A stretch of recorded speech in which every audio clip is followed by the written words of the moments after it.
Deməli, bugünkü təcrübəmizdə biz soda ilə, çay sodası ilə sirkə turşusunun reaksiyasını aparacağıq.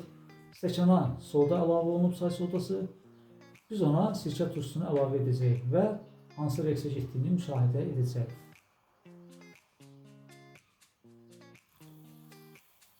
Bəs kifayət.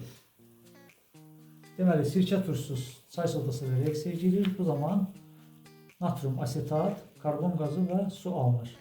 Natrium asetat metan alınmasında da istifadə olunur. Quru halda onu natrium hidroksid ilə reaksiya aparsaq, bu zaman metan qazının laboratoriyada alınmasında istifadə edə bilərik. Bu reaksiya Dumas reaksiyası deyilir. Digər reaksiyamızda biz dəmir metalı ilə xlorid turşusunun reaksiyasını aparacağıq.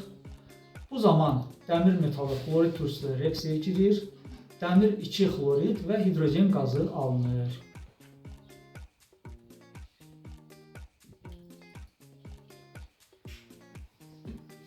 Deməli, dəmirin xlorid turşusunun reaksiyasından dəmir 2 xlorid və hidrogen qazı ayrıldı. Bu zaman dəmir 2 xlorid məhlulu yaşıllaşmalıdır və bu məhlula hidrogen peroksid əlavə etdikdən sonra isə dəmir 2 xlorid, dəmir 3 xloridə keçdiyindən məhlulun yaşılımtıl rəngi get-gedə sarı qəhvəyi rəngə keçəcək.